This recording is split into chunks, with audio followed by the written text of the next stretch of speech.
नमस्कार। आज मैं फिर आपके सामने अपराध की एक और घटना लेकर आया हूं। आज के अपराध की घटना बताने से पहले आज दो खबरें मेरी आंखों के सामने से गुजरी। मैंने सोचा आपको भी बता दूं। शादी का सीजन इस समय बड़ा जबरदस्त चल रहा है। आज भी बड़ी जबरदस्त लगन थी।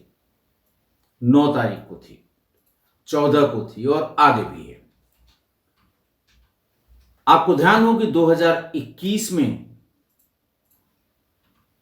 शादी के सीजन में मंडप से, पंडाल से नेग और मिलने जुलने वाला पैसा और गहना लेके भागने वाले लिटिल चोर का मैंने बहुत विस्तार से जिक्र किया था। लिटिल चोर वो जो लड़का लड़की या दूल्हा दुल्हन स्टेज पर बैठे हुए हैं, लोग पीछे खड़े होकर फोटो खिंचा रहे हैं, जो गा रहा है वो लिफाफा दे रहा है, बगल में घर की कोई बुजुर्ग चाची, ताई, मामी, बुआ, मौसी, बहन कोई बैठा हुआ है जो उनको इकट्ठा करके एक बैग में रख रहा है। और अचानक वो महिला नोटिस करती है कि जिस बैग में ये सब सामान रखा जा रहा था वो गायब है। इसको लिटिल चोर गिरोह कहते थे। मैंने इस पर बहुत शोध किया और आपको बहुत डिटेल में इस गैंग की जानकारी दी थी। एपिसोड 350। अपने सहयोगी से मैंने कहा है कि उसको आई बटन में जरूर करें। दाहिनी तरफ स्क्रीन में आप आई बटन देखेंगे, उसको क्लिक करें और 350 एपिसोड जरूर देखें। खासकर वो लोग जिनके घर में शादी या तो होने वाली है, रिसेप्शन या होने वाला है, या उनको कहीं विशेष अपने नज़दीकी शादी समारोह में जाना है। उस समय जो प्रचलित गैंग थे, ये सारे गैंग मध्य प्रदेश के हैं। बहुत ही प्रोफेशनल गैंग हैं, बहुत हाई फाई गैंग हैं। लेकिन कोई शादी ऐसी नहीं बसती, कोई सीजन ऐसा नहीं बसता जहां ये 4, 6, 10 जगह लंबा हाथ न मार दें। इसी सिलसिले में दो खबरें आज मेरी आंखों के सामने से गुजरी। पहली खबर तो ये कि 11 फरवरी को राजस्थान में सांगानेर और बजाज नगर इलाके की दो शादियों में लगभग 20 लाख रुपए के गहनों भरे या रुपयों भरे बैग इसी तरह इस लिटिल चोर गैंग ने साफ कर दिए। यूपी से अपने साले की शादी में आए हुए गौतम सिंह ने बताया कि सांगानेर की शहनाई गार्डन में उन्होंने शादी समारोह के लिए उनके साले के घर वालों ने बुक किया था। वो सिक्योरिटी को लेकर सतर्क थे। शहनाई गार्डन वाले ने बताया कि भीतर 18 सीसीटीवी लगे हुए हैं। बाहर उसके मॉनिटर पे हमारे आदमी बैठते हैं। एक एक मिनट की, एक एक सेकंड और पल पल की खबर वो रखते हैं। इसलिए सुरक्षा आप बिल्कुल चाक चौबंद है, इससे आप बेफिक्र रहिए। उनकी शंका भी यही थी कि ये जो चोर वहाँ से औरतों के गहने और जेवर ले जाते हैं, उनकी समस्या को या उस समस्या से कैसे निपटा जाए। गौतम सिंह बताते हैं कि उनके साले मानवेंद्र सिंह की शादी 11 फरवरी की थी। शाम को जब थोड़े से लोग बचे थे, दूल्हा दुल्हन बैठे हुए थे, इसी बीच में मानवेंद्र सिंह की पत्नी स्टेज पर फोटो के लिए या मिलने जुलने के लिए कुछ महिलाओं के साथ चढ़ने को हुई। तो महिलाओं की कुछ विशेष आदत है, कोने में जाके या मौका मिलते ही मोबाइल का कैमरा ऑन करके लिपस्टिक चेक करना। किसी भी शादी विवाह में आप देख लीजिए। दूसरा, पर्स अगर ली हुई हैं तो पर्स को किसी स्थान पे रख कर और साड़ी को दुरुस्त करना। उठी हुई तो नहीं है, बहुत नीचे तो नहीं है, प्लीट उसकी सही लगी है कि नहीं लगी है, कंधे पे जो प्लीट आती है वो डिस्टर्ब तो नहीं हो गई है, आदि आदि। ये 4-5 चीजें हैं, हर शादी में आपको ये देखने को मिल जाएगा। तुरंत तैयार होके आई होंगी, लेकिन फिर भी यही उनके दिमाग में रहेगा। और यही हुआ। स्टेज पर चढ़ने से पहले उनकी पत्नी ने वो बैग रखा और अपनी साड़ी दुरुस्त करने लगी। इसी बीच रहा होगा 1 मिनट का अंतर और उनका बैग गायब हो गया, जिसमें करीब 7 लाख रुपए जेवर, करीब 2 लाख रुपए कैश, डेबिट क्रेडिट कार्ड, तमाम दस्तावेज और मोबाइल। हल्ला मचाया, फौरन सीसीटीवी देखी गई, चोर दिखाई पड़ गया। लेकिन जब तक चोर के लोग पीछे भागते, वो निकल भागा वहां से। मोबाइल ऑन था, पुलिस तुरंत आ गई। उसको बताया गया कि ये मोबाइल ऑन है, अभी ये ट्रैक हो सकते हैं। पुलिस ने कोशिश भी की। 1 घंटे बाद पुलिस उस टूटे हुए मोबाइल को सड़क के किनारे से बरामद करके लाकर दे दिया। उसने कहा साहब केवल यही मिल पाया। उसी दिन बजाज नगर में होटल फोर्ट में भी इसी तरह की चोरी हो गई। महिला अनीता कौशल स्टेज पर जाने के लिए उठी। इस दौरान उनके हाथ में जो पर्स था, बैठी हुई थी वो दर्शक जहां सामने बैठते हैं सोफे पर, और एक एक करके लड़की वाले या लड़के वाले बुलाते हैं कि आ जाइए भाई फोटो खींच लीजिए। या जब उनको लगता है कि हाँ पहले दौर की फोटोग्राफी खत्म हो गई, भीड़ यानी खत्म हो गई, अब चल के इत्मीनान से फोटो खिंचाते हैं। उठी, पर्स उन्होंने 10 सेकंड के लिए नीचे रखा अपने कपड़ों को दुरुस्त करने के लिए, और उसी बीच पर्स गायब हो गया। उनके पास भी हीरे का हार था, सोने के जेवर हैं। देखिए, शादी में महिलाएं लॉकर से निकाल के बैग में लेके जाती हैं, उन्हें पहनना है, इसी दिन के लिए रखी हैं लॉकर में। और कई कई सेट अलग अलग इवेंट के लिए पहनने हैं, और सब बैग में। होटल में छोड़ के नहीं आएंगी, घर पे छोड़ के नहीं आएंगी कि कहीं चोरी ना हो जाए। सारा सामान बैग में, कि जब मौका मिलेगा, जहां तैयार होने का मौका मिलेगा, पहन लेंगे, बदल लेंगे। और ऐसे ही बैग को टारगेट पर रखता है ये लिटिल चोर गैंग। एक तो ये खबर आई, ये खबर मिली जो 11 फरवरी को जो घटना हुई थी। मैंने आपको बताया था कि कैसे ये शादियों के सीजन में 15-20 लोग आते हैं, होटलों में रुकते हैं। फिर जो कैटरर हैं वहाँ के फेमस, उनके यहाँ जाते हैं कि साहब शादी का सीजन आ गया है, हम वहाँ से आए हैं नौकरी के सिलसिले में, और कहीं किसी शादी की कैटरिंग में हमको भी काम का मौका दिया जाए, हम सर्विस कर लेते हैं, हम खाना पका लेते हैं, जो भी बहाना बताया जाए। कैटरर के यहाँ नौकरी करते हैं। कैटरर भी जानता है कि शादी के समय तक के लिए आए हैं, उसके बाद चले जाएंगे, लिहाजा वो भी टेम्परेरी 10 दिन, 15 दिन, 20 दिन, जब तक कि वो लगन है तब तक के लिए उनको रख लेता है। इस तरह वो शादियों में जाते हैं, मोबाइल से मेंबर्स को बताते हैं कि मोटा आसामी है, बड़ा माल है, चेक कर लेते हैं कि कहाँ कहाँ बैग रखा गया है जिसमें सामान है, पैसा है, जेवर है। और फिर वही लड़का छोटा सा smartly dressed, pant, shirt, coat, tie सब लगाए हुए घूमता हुआ दिखाई देगा, और अचानक कोई न कोई बैग पार हो जाएगा। इसी तरह 9 फरवरी को राजस्थान के बूंदी इलाके में शादी समारोह में एक घटना हुई। जब से ये सोशल मीडिया में बहुत प्रचलन में आ गया, और जब मैंने ये अपना एपिसोड 350 किया था, उसके बाद कम से कम ऐसी वारदातों से संबंधित 50 से ज़्यादा मेल मुझे मिले होंगे, जिनके साथ ये घटना हुई थी और जिन्होंने ये जानने की कोशिश की थी कि क्या आपकी जानकारी में इस तरह का गैंग कहीं पकड़ा गया है या हमें अब आगे क्या करना चाहिए।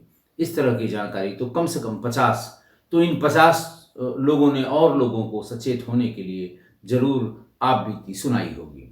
तो लोग सचेत थे, जगह जगह कैमरे लगे हुए थे, लेकिन फिर भी इस गैंग ने थोड़ा सा मॉडर्नाइजेशन इसमें आ गया, थोड़ी सी इसमें उसने उसने चेंज किया अपने मोडस ऑपरेंडी।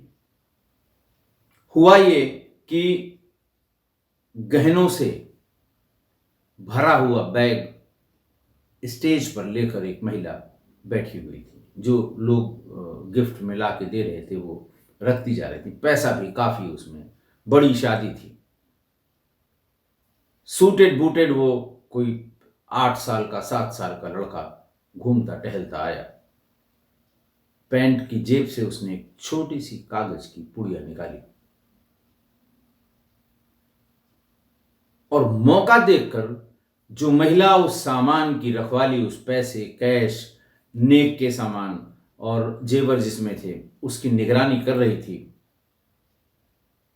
चालाकी से उसके हाथ पर वो खुजली वाला पाउडर डाल दिया, ताकि वो एक हाथ से, जिस हाथ से पकड़े हुए है बैग को, खुजलाने के लिए कम से कम वो हाथ छूट जाए। और जैसे ही वो हाथ छूटा, उसने फौरन बैग पार कर दिया। लेकिन हाथ छोड़ते समय महिला सतर्क थी। उसने शोर मचाया, पूरी बारात उस लड़के के पीछे भागी और लड़का पकड़ा गया। बात है ये 9 फरवरी की, उम्र थी 8 साल। रहने वाला था वो मध्य प्रदेश के राजगढ़ जिले के गुलखेड़ी गांव का। सीसीटीवी में उसके 3 साथी, सूटेड बूटेड साथी, भागते हुए भी दिखाई पड़े हैं, जिनकी फुटेज इंटरनेट पर उपलब्ध है। पुलिस ने गंभीरता से पूछताछ की। लड़के ने कुछ बातें बताई जो हैरान करने वाली थी। पहली बात उसने ये बताई कि मैं सिर्फ क्लास 3 तक पढ़ा हुआ हूं। दूसरी बात उसने बताई कि जब वो 4 साल या 5 साल का था,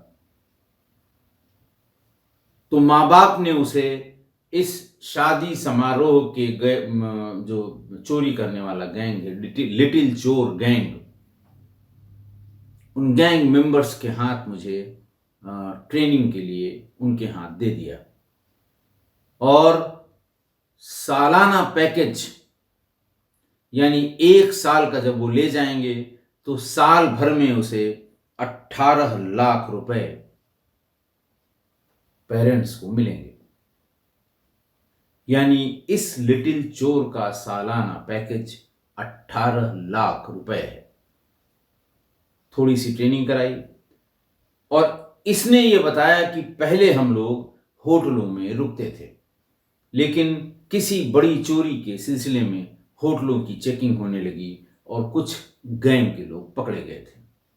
लिहाजा अब हम लोग होटलों में नहीं रुकते हैं, 4 या 5 बड़ी लग्जरी गाड़ियों में चलते हैं और रात में इन्हीं गाड़ियों में सोते हैं। बढ़िया मोबाइल फोन रखते हैं।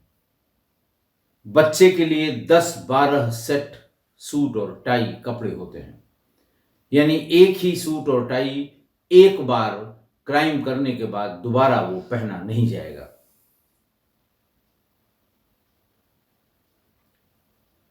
अठारह और 20 का गैंग, 18 से 20 लोग इस गैंग में होते हैं।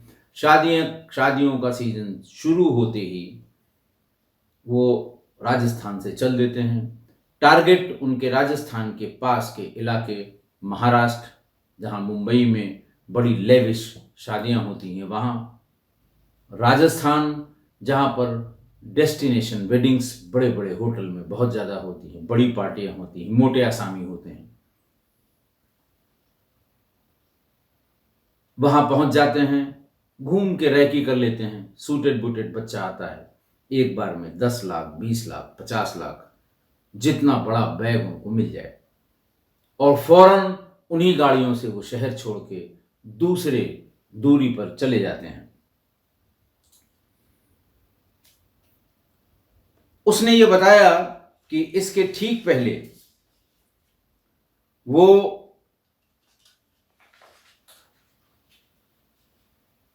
जालौर जिले के आहोर के एक मैरिज गार्डन में एक शादी समारोह चल रहा था 6 फरवरी को। ये 9 फरवरी को पकड़ा गया, उसने 6 का बताया। 6 फरवरी को जो एक बैग वहां से मिला था उसमें लगभग 20 लाख रुपए के जेवर और कैश उसमें से इन लोगों ने उड़ाया था। वो काम करने के फौरन बाद वो बूंदी आ गए थे। रास्ते आप चलते रहिए, आपको टेंट, कनात, बाजा, गाजा सब कुछ दिखाई पड़ जाएगा। कहीं पर दूर गाड़ी खड़ी करिए, पैदल आइए, देखिए ट्रेन लगे हैं। उसने बताया कि जब से हम यानी 5 साल की उम्र से जब से मैं इस गैंग के पास आया हूँ, मैं फ्लाइट पर भी सफ़र कर चुका हूँ, मैं सारी लग्जरी गाड़ियों पर भी सफ़र कर चुका हूँ। मेरे चलने का, बोलने का अंदाज, कपड़ा पहनने का अंदाज, शीशे के सामने खड़ा करके टाई सटीक बंधी हो, अच्छे जूते पहने हों, ताकि बारात से डिफरेंट न लगे।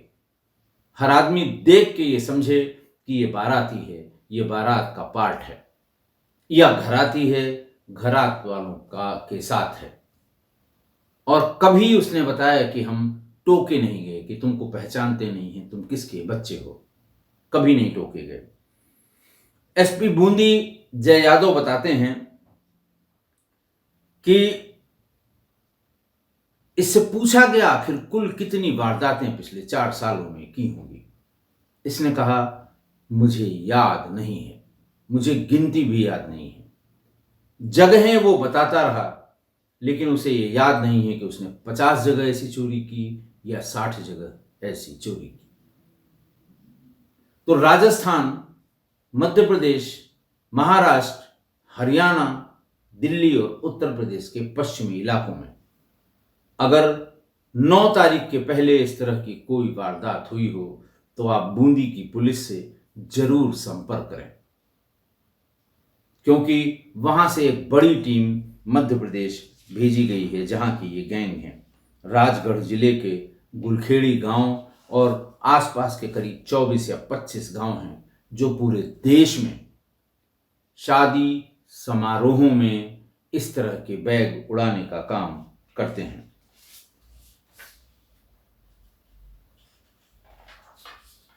तो आप पहले तो ये थोड़े चेंजेस हैं, जैसे पहले खुजली वाले पाउडर का कभी इस्तेमाल नहीं हुआ, लेकिन इस साल की शादियों में इस खुजली वाले पाउडर का इस्तेमाल हुआ है। जैसे महिला सैंडल पहन के या चप्पल पहन के बैठी हुई है, चप्पल में पैर उसका खुला हुआ साफ दिखाई दे रहा है, आते जाते उस पर थोड़ा सा वो पाउडर डाल देंगे। लामहला महिला हाथ से उसको खुजलाने की कोशिश करेगी, हाथ छूट जाएगा बैग से और 1 सेकंड में बैग पार हो जाएगा। कभी कभी हाथ पे डालने की कोशिश की है। एक चेंज ये। दूसरा, उसने बताया कि अब हम लोगों ने 2 साल से होटलों में रुकना बंद कर दिया है। पुलिस होटलों की चेकिंग करने लगी है। पुलिस को जानकारी हो गई है, बड़ी संख्या में लोग आए हैं, किसी 1 या 2 होटल में रुके होंगे। ज़्यादातर बच्चे उसमें वो 8 साल से और 14 साल की उम्र के बीच के होते हैं। सब देखने में आपको बिल्कुल लल्लन टॉप टाइप के अच्छे घर के पढ़े लिखे लगेंगे। इसलिए शादियों की ये बताना इसलिए ज़रूरी था, अभी बहुत शादियां होनी हैं। एपिसोड 350 एक बार फिर देखिएगा। बहुत ज़्यादा उसको ढूंढ के, शोध करके, तमाम रिसर्च करके मैंने वो एपिसोड अपलोड किया था, क्योंकि ऐसी ही एक घटना, मैं शादी में गया था अपनी प्रयागराज, वहाँ हो गई थी। फिर लौट के मैंने ये एपिसोड किया था, काफ़ी इसमें जानकारी इकट्ठा करके। इसलिए अगर आपके घर में शादी है, होने वाली है, रिसेप्शन होने वाला है या आप सपरिवार किसी अपने नज़दीकी की शादी में शामिल होने जा रहे हैं तो सावधान जरूर रहें, सतर्क जरूर रहें। देख लें क्या क्या सावधानी बरतनी चाहिए, कैसे आपको सतर्क रहना है। ये तो चूंकि मैंने ये 2 खबरें पढ़ी और हर साल शादियों के सीज़न में मैं ये पूरी बात बताता हूँ, फिर भी घटनाएं हो जाती हैं। लेकिन अब तक किस्सा कोई परिवार के किसी सदस्य ने कभी न तो कमेंट बॉक्स में और न ही मेल के जरिए ये बताया है कि उनके साथ या उनके यहाँ की किसी शादी में ऐसी घटना हो गई है। मैं चाहता हूँ कि जो भी इसे सुन रहा हो, जो भी जिसको भी ये जानकारी है, वो और लोगों को भी सतर्क रखे। अब आज के वाक़ियों को बहुत छोटे से मैं बता दूं, काफ़ी समय हो गया आपको इस पुरानी घटना के बताने के बारे में। आज का प्रदेश है उत्तर प्रदेश, जिला है सहारनपुर, थाना है देहात कोतवाली, मोहल्ला है हबीबगढ़। देहात कोतवाली में 2 दिसंबर 2021 को शहजादी नाम की एक महिला आई और उसने ये बताया कि उसका भाई जो हबीबगढ़ का रहने वाला है, जिसका नाम रहमान है, उम्र है करीब 25 साल, वो 12 अक्टूबर 2021 को मऊ जिले में, पूर्वी उत्तर प्रदेश के मऊ जिले में जिस सर्कस का वो पार्ट था, उस सर्कस की टीम के साथ गया था। 1 महीने का सर्कस था। 1 महीने के बाद उसे सर्कस में वो साइकिलिंग करता था, साइकिलिंग का स्पेशलिस्ट था, साइकिल मास्टर कहते थे लोग उसे, रहमान को। तो रहमान जो रहने वाला नकुड़ के गांव जाजवा का था और बहन इसकी हबीबगढ़ की थी, थाना कोतवाली देहात सहारनपुर की। और जाते समय ये जब नकुड़ से अपने घर से आया था मऊ के लिए, उस समय वो अपनी बहन के यहाँ रुका भी था, शहजादी के यहाँ, और इसीलिए शहजादी बहुत परेशान थी और इसीलिए उसने वो गुमशुदगी लिखवाई थी। जब सब जगह थक हार गई कि नहीं आया वो, जिन जिन दोस्तों के साथ, यानी जो उस सर्कस के पार्ट थे, जो दोस्त गए थे, उनसे सबसे पूछताछ करने के बाद उसने गुमशुदगी लिखवा दी। पुलिस ने भी सबको बुलाया। उसने कहा कि आखिर अंतिम बोले, मेरे घर जब वो आया था तो उसका दोस्त रहमान उसके साथ था, इमरान उसके साथ था। रहमान तो जिसकी गुमशुदगी लिखाई गई थी और इमरान उसके साथ था। पुलिस ने इमरान को पकड़ा, उठाया, पूछताछ की कि वो कहाँ गया। उसने कहा साहब मऊ में हम लोगों ने अपना, जब सर्कस हमारा वाइंड अप होने लगा, सबकी तनख्वाह मिल गई, तो मैंने उसको बस अड्डे पर सहारनपुर वाली बस जो मऊ से लखनऊ और लखनऊ से सहारनपुर जाती थी, उस बस पर बिठा दिया था। उसके बाद वो घर क्यों नहीं पहुंचा, इसके बारे में हमें जानकारी नहीं है। लेकिन बहन शहजादी ने थाना, चौकी, सीओ, एडिशनल एसपी यानी एसपी सिटी, एसएसपी, डीआईजी, कोई दिन ऐसा नहीं था जिनके पास ये जाके गुहार न लगाती हो कि साहब मेरा भाई कहाँ गया, और पुलिस उसके बारे में क्यों पूछताछ नहीं कर रही है। उसने ये भी शिकायत की कि साहब जब मैं बार बार बता रही हूँ कि मऊ की फलां जगह पर वो एक सर्कस में गया था, सर्कस जिसका वो पार्ट था, पुलिस आज तक मऊ ये पूछताछ करने नहीं गई। बार बार इसी की शिकायत करने पर एसएसपी जो उस समय थे सहारनपुर के, उन्होंने बुलाया एसओ कोतवाली देहात को और कहा कि एक टीम बनाइए और अभी जानकारी करिए कितने लोगों की टीम है, जाइए सर्कस के मालिक से बात करिए, यहाँ के कितने लोग हैं, कितने लोग वहाँ पहुँचे थे, कब तक उसने शो किया, किस शो के बाद से वो नहीं मिला, या तनख्वाह दी गई तो कितना पैसा दिया गया, सारी जानकारी करके ले आइए। पुलिस ने भी थोड़ा चालाकी की। सबसे पहले जो उसके साथ गया था रहमान, उसी को उठा लाई, क्योंकि मऊ तक जाना, वहाँ फिर एक आध दिन रुकना और फिर पूछताछ करना बड़ा कठिन सा लग रहा था पुलिस वालों को, क्योंकि लिखा तो सिर्फ गुमशुदगी में ही ये अपराध गया था। तो गुमशुदगी के लिए मैं 100 बार बता चुका हूं, कोई प्रयास नहीं करता। पुलिस इसको आप समझ लें कि इसे घटना मानने से इनकार करती है।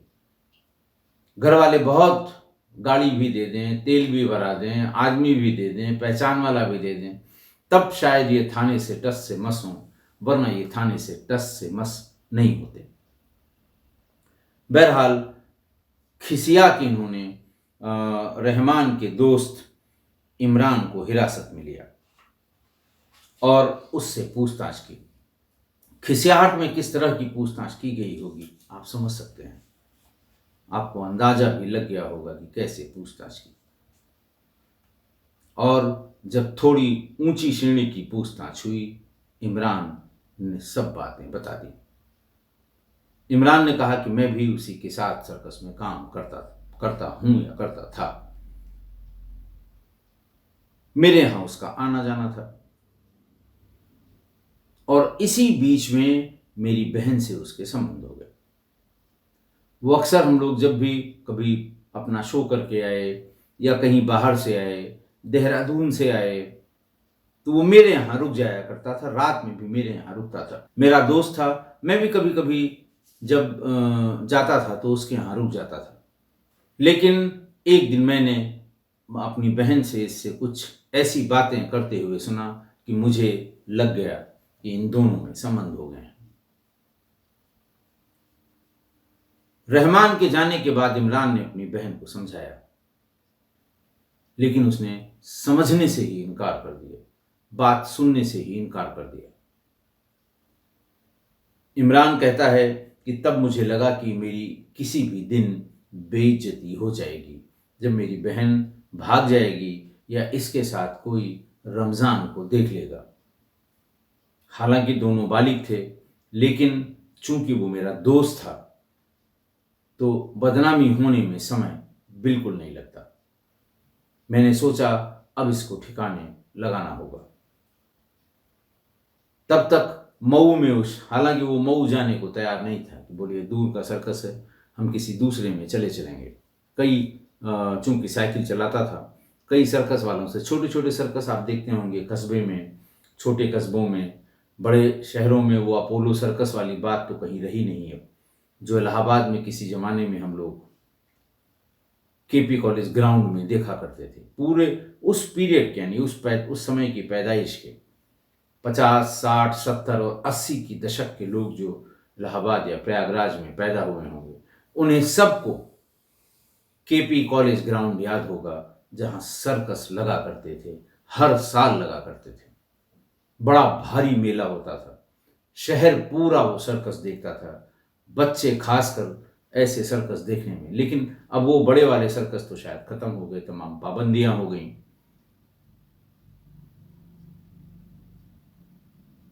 तो ये छोटे छोटे सर्कस जिसमें थोड़े घोड़े होंगे, कुछ हाथी होंगे, एक आध कई शेर भी हों, चीते हों, और ये साइकिलिंग करने वाले हों, और वो जो जाल के ऊपर कूदने फादने वाले लड़के लड़कियां होती हैं, यही सब बचे हुए हैं सर्कस में। तो ऐसे ही सर्कस वालों के साथ इसका टाई अप था। उसने कहा नहीं जाएंगे, लेकिन इमरान ने जिद की कि नहीं चलो 4 पैसे मिल जाएंगे, यहाँ बैठ के क्या करेंगे। इसको बहाने से वहां ले गया और 10 दिन बाद ही उसने अपने एक और सर्कस वाले दोस्त को ही बताया कि मेरी बहन के साथ इसके संबंध हो गए हैं और इसे रास्ते से हटाना है। इसी बीच में उनको 10 दिन या 1 हफ्ते का जो वीकली का जो पैसा होता है वो मिला। तो इसने कहा कि तुम यहां कहां रखोगे पैसे को, ये जाओ तुम घर छोड़ा और हमारा भी कुछ पैसा लेते जाओ, मेरे यहां पहुंचा देना। 2 दिन तक का काम हम संभाल लेंगे, पैसा दे के चले आना। बहाना बनाया, उसको एक तरीका बताया। उसका दोस्त मोटरसाइकिल पे उसको लेके गए। वहां से पहले से उन्होंने तय कर रखा था, भातकौल के जंगल में मऊ जिले के गांव भातकौल के जंगल में चाकुओं से काट कर उसकी हत्या कर दी। रहमान की 25 साल का था। पेट्रोल भी साथ में ले गए थे। हत्या करने के बाद उसके शरीर पर मैं कपड़ों के पेट्रोल डाल के आग लगा दी और उस जंगल में आग जब बुझ गई तो उस जंगल में जो बहुत ढेर सारी पत्तियां थीं, एक गड्ढे में उसे ढकेल के ऊपर से पत्तियां डाल दी। धीरे धीरे वो लाश उसी में सड़ गई। न कभी किसी आने जाने वाले ने देखा, न कभी किसी पुलिस वाले को बताया गया। तो जब ये बात सहारनपुर में थाना कोतवाली देहात के एसओ ने उससे प्राप्त की, तब वो खुशी खुशी वहां से मऊ के लिए रवाना हुए। उसको साथ लेके रवाना हुए और सीधे भातकौल के जंगलों में गए जहां उसे जलाया गया था। और वहां रहमान का कंकाल मिल गया। शरीर में मांस जैसी कोई चीज नहीं बची थी। हालांकि कपड़े जिसमें इलास्टिक या प्लास्टिक थी वो सब मिल गए, जिससे उसकी पहचान भी हो गई। पुलिस ने इमरान को गिरफ्तार कर लिया। उसका दूसरा साथी, उसका दूसरा दोस्त उस समय किसी दूसरे सर्कस में कहीं दूर गया हुआ था, जो करीब 2 महीने बाद पकड़ा गया। पुलिस ने 18 मार्च 2022 को इमरान को गिरफ्तार करके रमजान की हत्या के सिलसिले में जेल भेज दिया। आज की घटना देखिए। आज की घटना में कोई नई बात नहीं है। किसी का किसी से इश्क हुआ, किसी को एतराज था, उसने उसको मार दिया। बड़ी सिंपल सी बात है। मृतक का एक लड़की से इश्क हुआ, भाई को पता चल गया। भाई ने पहले अपने बहन को समझाने की कोशिश की। बहन ने समझने से सिरे से इनकार कर दिया कि मुझे मत समझाओ, मुझे अपना ऊंच नीच भला बुरा पता है, जाओ अपना काम करो। उसी समय उसने डिसाइड कर लिया कि हमें रमजान को रास्ते से हटाना होगा, वरना किसी भी समय मेरी बेइज्जती हो सकती है। उसने एक फूल प्रूफ प्लान तैयार किया और उसको एग्जीक्यूट भी कर दिया।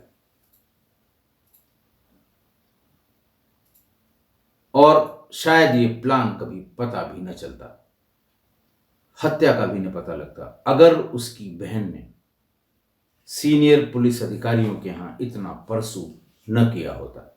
हर दिन वो किसी न किसी अधिकारी के पास जाकर खड़ी हो जाती थी। और यही वजह है कि पुलिस थोड़ा सा अलर्ट हुई और 6 महीने बाद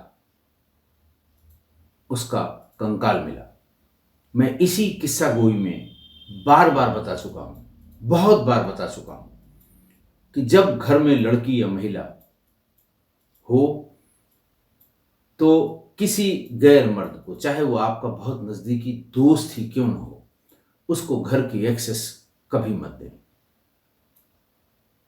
क्यों बुलाते हैं ऐसे हम उम्र दोस्तों को जिस उम्र की लड़कियां या महिलाएं आपके घर में हो? बिल्कुल मत बुलाइए। बहुत अच्छा दोस्त है, बाहर के कमरे में बात करिए। खाना खिलाना है, बाहर ले जाकर खिला दीजिए।